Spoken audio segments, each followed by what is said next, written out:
Bab 7. Perilaku ekonomi dan kesejahteraan sosial. Ilmu ekonomi merupakan studi tentang perilaku dalam memilih dan menggunakan sumber daya yang terbatas untuk memproduksi berbagai komoditas, kemudian menyalurkannya kepada masyarakat, baik di masa kini maupun di masa depan. Sebagai suatu ilmu, ekonomi memiliki objek material dan objek formal. Objek material ekonomi meliputi produksi, distribusi, pembagian kerja, pembangunan, sistem moneter dan keuangan, serta perdagangan dan dunia usaha. Pada bab ini, Anda akan mempelajari konsep ekonomi, mulai dari kebutuhan manusia, tindakan, motif, prinsip, dan kegiatan ekonomi yang dijalankan manusia untuk memenuhi kebutuhan. A. Kebutuhan dan kelangkaan. 1. Kebutuhan. Dalam kehidupan sehari-hari, kita seringkali kesulitan membedakan antara kebutuhan dan keinginan. Kebutuhan adalah segala sesuatu yang harus dipenuhi agar manusia dapat bertahan hidup. Sementara itu, keinginan adalah sesuatu yang ingin dimiliki oleh manusia untuk menambah kenyamanan hidupnya. Sebelumnya, kebutuhan manusia hanya terbatas pada pangan, makanan, sandang, pakaian, dan papan, tempat tinggal. Namun, seiring berjalannya waktu, kebutuhan manusia mengalami perkembangan. Contohnya, kebutuhan terhadap alat komunikasi berupa ponsel pintar. A. Macam-macam kebutuhan manusia. 1. Kebutuhan berdasarkan tingkat kepentingannya. A. Kebutuhan primer, yaitu kebutuhan yang harus dipenuhi untuk menjaga kelangsungan hidup manusia. Contohnya adalah pangan, makanan, sandang, pakaian, dan papan, tempat tinggal. B. Kebutuhan sekunder, yaitu kebutuhan tambahan atau pelengkap yang pemuasannya dapat ditunda. Contohnya adalah olahraga, hiburan, surat kabar, dan televisi. C. Kebutuhan tersier, yaitu kebutuhan yang muncul setelah kebutuhan primer dan sekunder terpenuhi. Kebutuhan tersier juga dapat disebut sebagai kebutuhan terhadap barang atau jasa yang tergolong mewah. Contohnya adalah mobil mewah dan perhiasan. 2. Kebutuhan manusia berdasarkan waktu. A. Kebutuhan sekarang, yaitu kebutuhan yang mendesak untuk segera dipenuhi.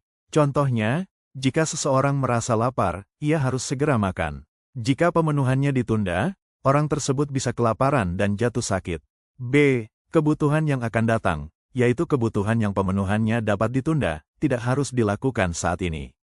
Contohnya, ibu A ingin menyekolahkan anaknya di SMK ABC. Agar kebutuhan pendidikan anaknya di masa depan terpenuhi, ibu A perlu menabung. 3. Kebutuhan manusia berdasarkan sifatnya. A. Kebutuhan jasmani, yaitu kebutuhan yang perlu dipenuhi agar tubuh manusia dapat berfungsi dengan baik. Contohnya adalah pakaian, minuman, makanan, obat, dan tempat tinggal. B. Kebutuhan rohani, yaitu kebutuhan yang perlu dipenuhi agar rohani atau mental manusia dapat berfungsi dengan baik. Contohnya adalah beribadah dan rekreasi. 4. Kebutuhan manusia berdasarkan subjeknya. A. Kebutuhan individu, yaitu kebutuhan yang harus dipenuhi sesuai dengan selera atau pilihan pribadi. Contohnya, Ranti membutuhkan sepatu putih, sedangkan Sukma membutuhkan sepatu hitam B. Kebutuhan kelompok, yaitu kebutuhan yang berkaitan dengan kehidupan bersama, mulai dari keluarga hingga masyarakat. Contohnya, keluarga Sandra membutuhkan rak sepatu. Contoh lainnya, Desa Asri membutuhkan lampu jalan. B. Faktor-faktor yang memengaruhi kebutuhan. Lingkungan, agama, pendapatan, usia, kemajuan peradaban.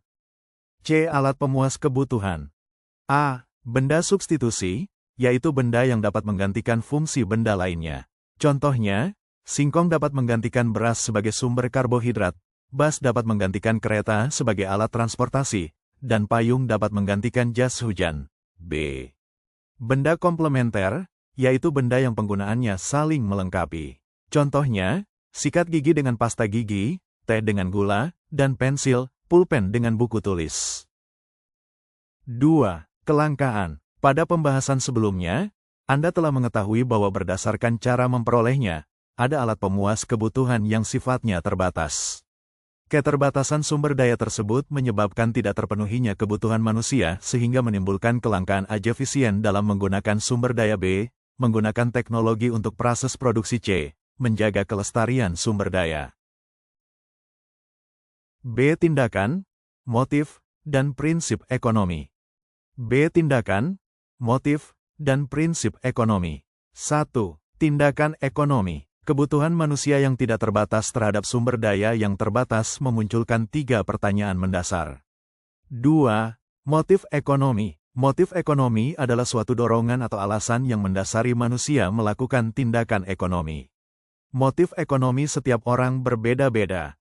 Contohnya, motif seorang produsen melakukan kegiatan produksi adalah untuk memperoleh keuntungan sebesar-besarnya.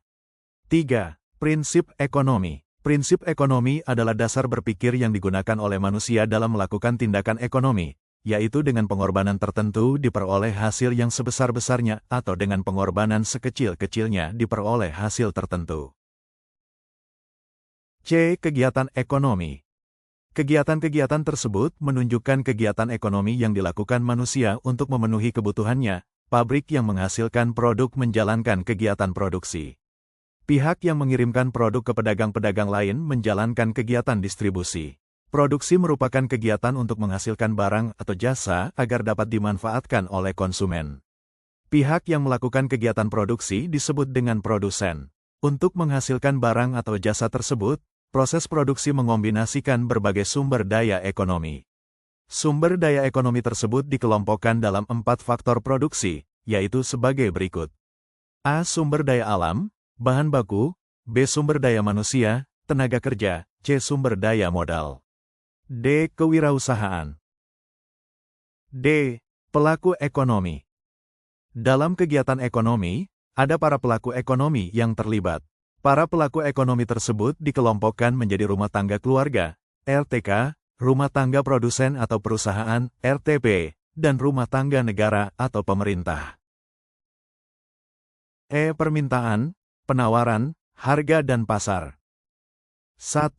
Permintaan. Permintaan adalah sejumlah barang atau jasa yang diminta masyarakat pada tingkat harga dan jangka waktu tertentu. Hukum permintaan berbunyi, jika harga suatu barang atau jasa naik. 2. Penawaran. Penawaran adalah sejumlah barang atau jasa yang tersedia untuk ditawarkan pada tingkat harga dan jangka waktu tertentu. Hukum penawaran berbanding terbalik dengan hukum permintaan. 3. Harga keseimbangan harga adalah sejumlah uang yang diperlukan untuk memberi atau memperoleh satu unit barang, jasa. 4. Pasar. Pasar dapat dideskripsikan dalam arti sempit dan luas. Dalam arti sempit, pasar adalah tempat dilakukannya kegiatan jual beli berbagai macam barang dan jasa untuk keperluan sehari-hari. F. Inflasi. Dalam Kamus Besar Bahasa Indonesia, KBBI, inflasi didefinisikan sebagai kemerosotan nilai uang, kertas, karena banyaknya dan cepatnya uang, kertas, beredar sehingga menyebabkan naiknya harga barang-barang. Secara umum, inflasi diartikan sebagai gejala kenaikan harga barang dan jasa yang bersifat umum dan terjadi secara terus-menerus dalam waktu yang cukup lama. Inflasi timbul karena adanya tekanan dari sisi permintaan, demand pull inflation, dan sisi penawaran, cost pull inflation. Laju inflasi dapat diukur melalui indeks harga konsumen, IHK. IHK adalah indeks harga yang mengukur harga rata-rata dari barang dan jasa yang dikonsumsi oleh rumah tangga. G. Lembaga keuangan. Lembaga keuangan adalah suatu lembaga yang bergerak di bidang keuangan untuk memberikan layanan jasa keuangan bagi masyarakat yang membutuhkan dalam rangka memenuhi kebutuhan hidupnya. Lembaga keuangan dibagi menjadi lembaga keuangan bank dan lembaga keuangan non-bank. 1. Lembaga keuangan Bank A, Bank Sentral B, Bank Umum C, Bank Perkreditan Rakyat, BPR. H. Uang. Uang merupakan suatu benda yang berfungsi mengukur nilai, menukar, dan melakukan transaksi jual-beli. Uang memiliki 3 jenis nilai, yaitu nilai nominal, nilai intrinsik, dan nilai real. Nilai nominal adalah nilai tetap yang tertera pada uang. Uang memiliki 3 jenis nilai yaitu, nilai nominal, nilai intrinsik, nilai real. 1. Syarat uang. Diterima secara umum, acceptability, nilainya stabil, mudah disimpan. 2. Fungsi uang, fungsi asli, fungsi turunan. 3. Uang elektronik, tahan lama, mudah dibagi, tidak mudah dipalsukan, dikeluarkan oleh lembaga sah. I. Pengelolaan keuangan. Pengelolaan keuangan meliputi kegiatan perencanaan, pemeriksaan, penggunaan, pengendalian, penyimpanan, serta pengevaluasian kinerja keuangan untuk mencapai tujuan tertentu. Hak dan kewajiban dalam jasa keuangan. Berdasarkan Peraturan Otoritas Jasa Keuangan Nomor 1, POJK 07, 2013 tentang perlindungan konsumen jasa keuangan, yang dimaksud dengan pelaku usaha jasa keuangan adalah bank umum, bank perkreditan rakyat, BPR, perusahaan efek. Jasa keuangan adalah pihak yang menempatkan dananya atau memanfaatkan pelayanan yang tersedia di lembaga jasa keuangan, antara lain nasabah pada perbankan pemodal di pasar modal, pemegang polis pada perasuransian, dan peserta pada dana pensiun berdasarkan peraturan perundang-undangan di sektor jasa keuangan. Kesejahteraan sosial.